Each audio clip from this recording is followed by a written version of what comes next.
Кога старите мајстори ги создавале своите уметнички дела, правата на интелектуална сопственост веројатно не биле приоритет. Но овие денови, појавата на генеративната вештачка интелигенција ги загрижи некои уметници дека моделите со вештачка интелигенција ги користат нивните дела без нивно знаење или согласност. The way AI is designed today. Начинот на кој што денес е дизајнирана вештачката интелигенција е да консумира се што секој го создава, за да ги обучи своите модели и потоа да генерира резултати без да дава какви било награди и каква било можност за добивка за овие креатори. Fiverr, онлайн пазар за фриленсери, неодамна организираше настан во Њу Јорк за да ги представи алатките кои им дозволуваат на работниците да создаваат и обучуваат своји модели на вештачка интелигенција, хранејќи ги со нивното сопствено творечко искуство. Писатели, уметници и други креативци добиваат персонализиран модел на вештачка интелигенција, обучен според нивниот специфичен стил и естетика. Тие потоа можат да го понудат на своите клиенти. Instead of a customer coming in, Наместо клиентот да дојде кај одреден креатор и да не биде сигурен дали тој е погоден за неговото дело, сега може да си поигра со неговиот модел и да добие представа за тоа што ќе добие. Некои фриленсери се оптимисти. I feel like this gives you Чувствувам дека ова ви дава подобра алатка, подобра количина на контрола врз она што го правите, што сакате и како да го пласирате на пазарот. Дис Смит е исто така гласовен изведувач на Fiverr.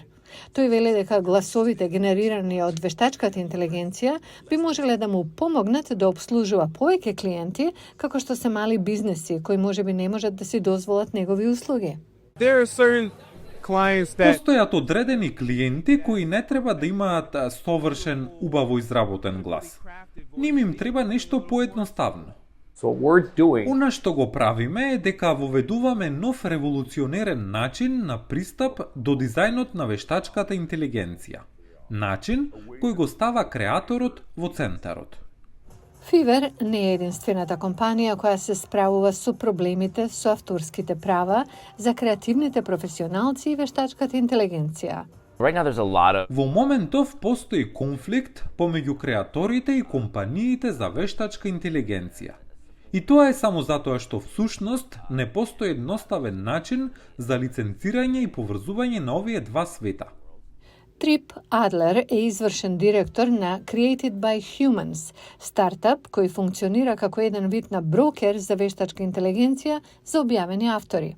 we are building a marketplace Ние создававме пазар за права на вештачка интелигенција кој му возможува на луѓето креатори да ги лиценцираат своите содржини и права на вештачка интелигенција на компании за вештачка интелигенција. Се пријавувате, го потврдувате својот идентитет, ги пријавувате вашите книги, ги избирате опциите за лиценцирање и за само неколку минути можете да започнете со лиценцирање на вашите книги за вештачка интелигенција. Системите за вештачка интелигенција ќе треба да добијат дозвола од авторот пред да ги користат нивните книги за обука. so if we're another source of Ако ние сме друг извор на висококвалитетни книги, сметаме дека тоа е местото од каде што тие ќе сакаат да добијат лиценца.